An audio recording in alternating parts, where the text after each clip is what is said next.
Magandang araw guys! For today's video, ating alamin kung anong benepisyo ng Blueternate Herbal Plant sa ating kalusugan.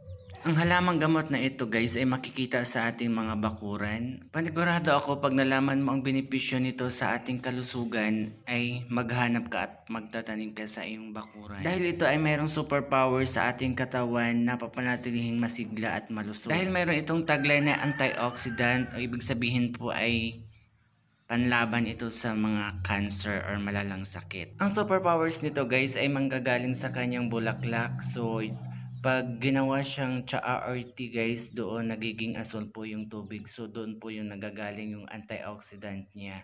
So yan yung superpowers. At kagandahan nito guys, pwede siyang kainin kahit hilaw pa. Ginagamit din itong food colorant ng mga nagluluto at mga nagbi-baker. So kaya healthy ang kanilang mga niluluto guys.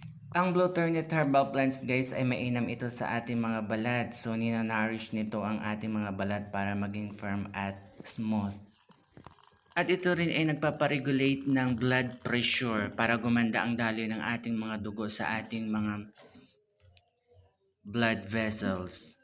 At ito guys, mayroon ding anti-aging effect. Dinidili niya ang pagtanda ng ating mga cells or tissues. At ito guys ay mainam din sa ating mga buhok. Ninanourish nito guys ang ating mga hair follicle. Nagre-reduce ito guys ng hair fall. At pinapabagal nito ang pagputi ng ating mga buhok. At higit sa lahat, nagpo-promote ito guys ng hair growth. At isa din ito guys sa mga ingredients ng ating mga beauty products or cosmetics. At alam nyo din ba guys na mainam din ito sa ating eyesight, lalo na sa night vision. Tumutulong din ito guys sa mga eye infection. At ito rin guys ay mainam sa ating brain health para sumigla at maayos na kaisipan. Happy din ito si heart kasi nagpaparegulate ito ng blood pressure at mga bad cholesterol. Mayroon din ito guys na anti-inflammatory property. Mainam po ito guys sa may mga gout, arthritis, dahil nagpapagaling ito ng mga maga. Mainam din ito guys sa may body pain at saka headache. Mainam din ito guys sa may mga diabetic dahil minamanage nito ang blood sugar level mo. Mayroon din ito guys na antifungal at antimicrobial properties. So yung mayroong mga sakit-sakit sa balat dyan guys, pwede ito guys. At mga katikati sa balat guys.